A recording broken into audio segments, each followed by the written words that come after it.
Well, hello and welcome to my channel. Happy Friday. If you've not been here before, my name's Jane and I run a business called Snapdragon Life. And last week, Alison left a comment saying that although I always have a cup of coffee with me, I seem to very, very rarely drink it, which is true because I tend to be chatting. So I'll have made my cup of coffee. And I'll be chatting, and then at the end, I'll drink it. And I drink black coffee because you can drink that when it's beginning to cool. However, today, you will be pleased to hear, Alison, I am drinking my coffee because I definitely need it. Now, people who watch this regularly probably know Dixie, my spaniel. And Dixie is a Springer Spaniel, and she's usually here, but she's actually asleep in the bedroom at the moment, which you'll see is quite ironic given the story. And she's 13, 14 years old, so she's not an elderly spaniel, but she's she's getting on, and she has taken to wandering the house in the middle of the night, and we kind of thought that we were on top of that. We just thought, well, there's no problem with her wandering the house. We'll leave a light on for her so she can see where she's going. And she tends to just, she'll come and she'll sleep on the sofa here, or she'll sleep by the stove for a bit, and she'll wander around, have a drink, things. And we got to the point that it wasn't disturbing us that much overnight. You just kind of hear her drift back into sleep. But last night, she got up and she went into the utility room where we have a cat flap in the back door. Now, it's like a normal cat flap, like this. And somehow, I don't know how she did it, because she's quite a hefty dog. I find it difficult to lift her up now. She's sort of a 16, 18 kilo spaniel. She squashed herself through this hole that is for cats. And she went out into the garden. Fortunately, she went into the garden. She didn't get through the gates onto the road, and she went looking for me down at my studio. So I do think that she is getting confused, and I do think that it's definitely worse when we have a full moon. So we're sort of like, it's Wednesday today, so it's full moon today. So last night would have been just before full moon, and I do think she gets more agitated then. But, oh goodness, being out looking for a spaniel in the middle of the night does me no favours.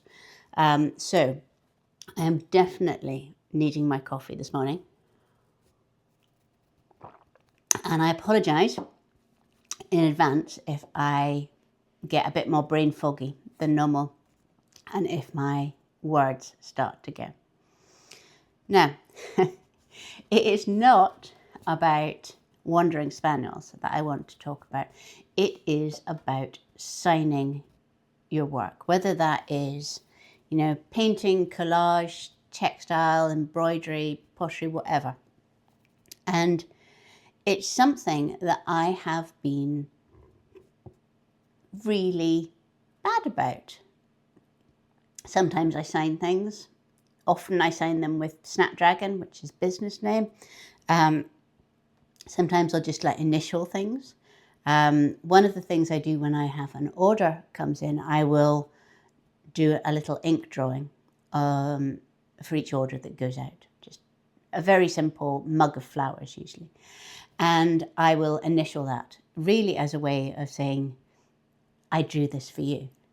So, but in terms of signing anything, been really, really bad.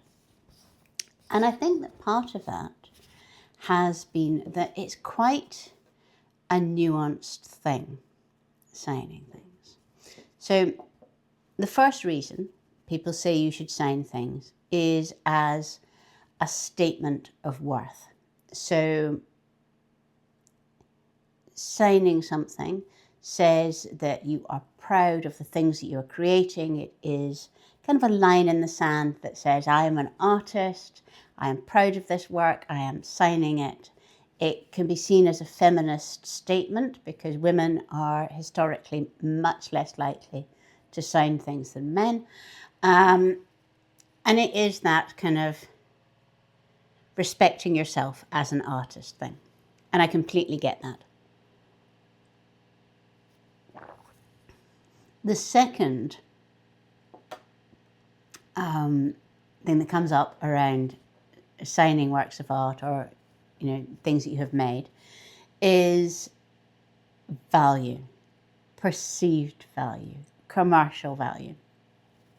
And again, I completely get this. When I was an art gallery curator, one of the things that came into my job remit was visiting people who had usually inherited an artist's estate. An artist had died and they were left with thousands and thousands of things. They wanted to sort it out. They wanted things to go into public collections. They wanted their relatives' name to be, appreciated, the things to be looked after. And it would be my job to go along and to sort through all of this and to come up with a kind of a long list, short list of things that the university gallery would be interested in taking. And I had a kind of a tick list that was given me by my bosses when I did this. And one of the ones near the top was, is it signed? And I suppose part of that is, do we even know it's by that artist? But another part is value. And I know in the past when I have done like work experience or internships with auction houses or galleries, that signature is vitally important for the value of a piece. And I think it's this second form of signing things that I have always found troublesome, because it is to do with commerce and to treating art in a way that it's not the way that I see art anymore. And I don't think that many artists do see art in that commercial way where a monetary value is the most important thing in the work.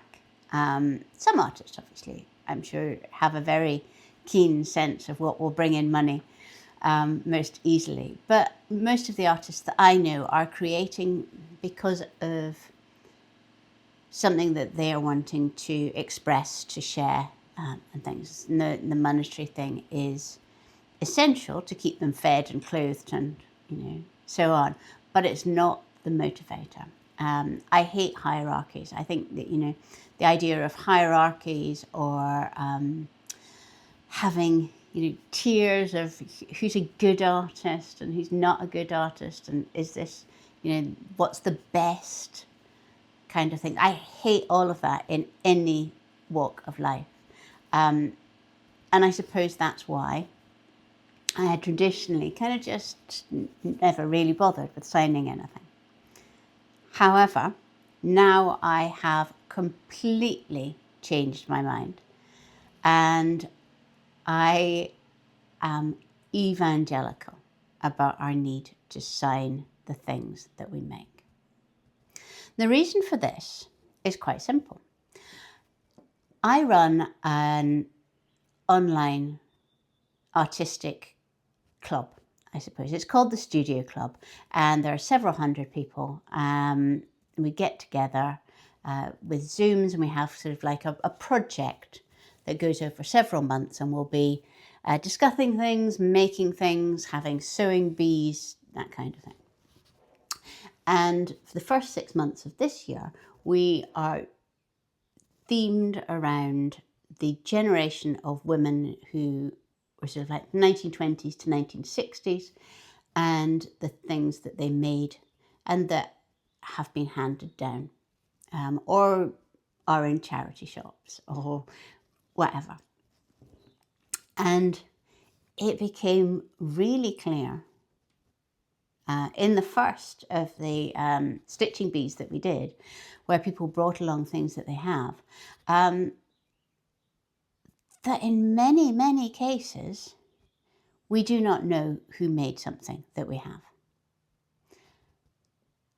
And that might not matter, but it clearly does, because we want to know who it was who sat stitching this tablecloth with wonderful poppies, or making a patchwork quilt, whatever. But that information just isn't there. And this is why I think we should be signing our work, because not for posterity, not for this kind of idea of it being more valuable, not even as an artistic statement, but as a way to connect to the generations who are coming after us. I would like, somebody in 20 years' time who finds something that I have made, 40 years' time, 60 years' time, 100 years' time,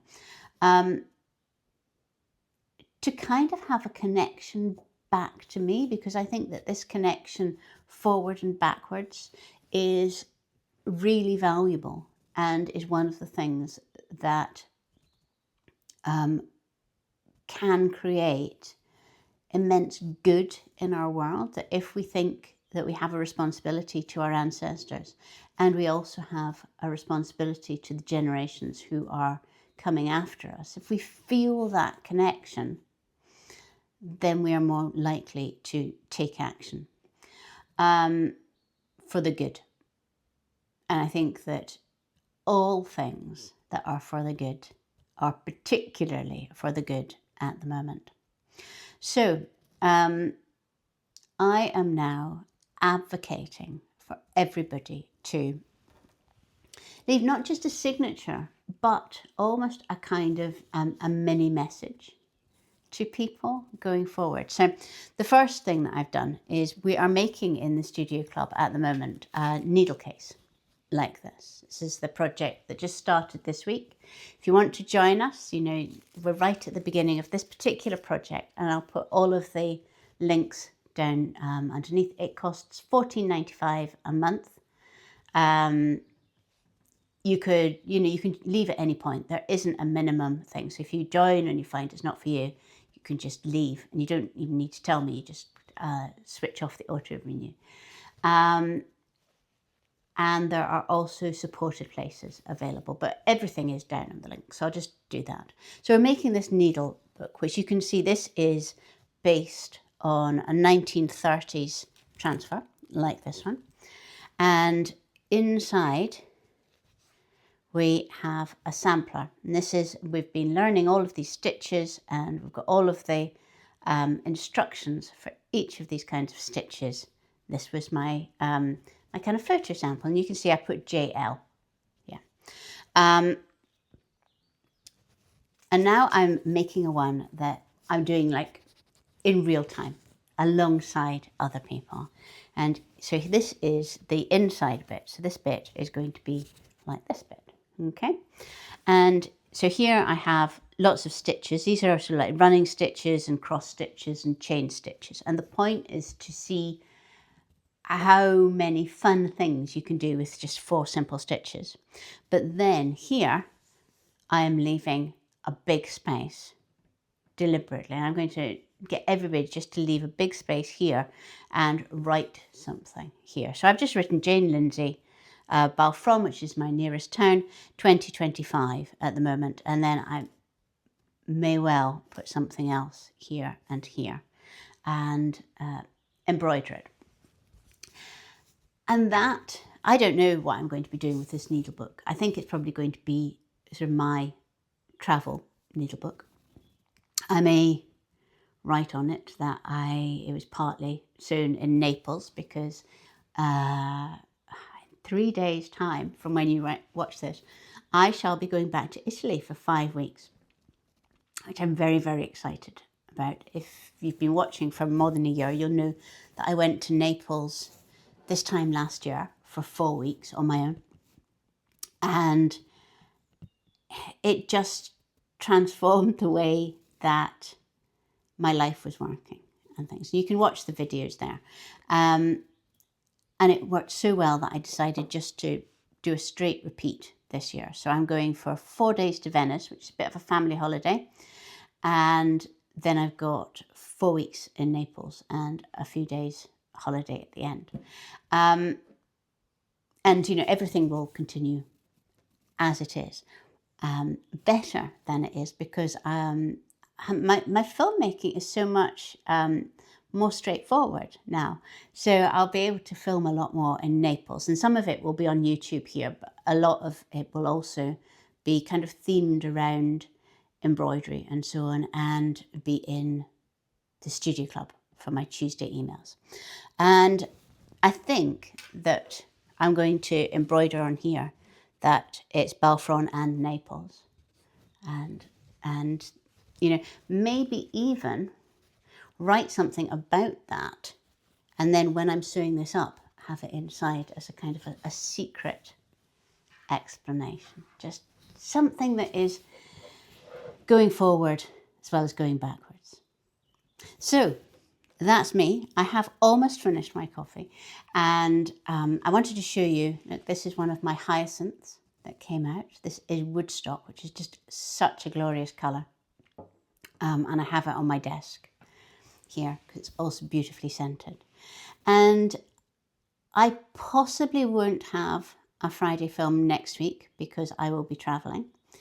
So unless I get something done and edited today and scheduled, I will see you in 2 weeks' time. And I hope that you have a lovely week. And sign your work.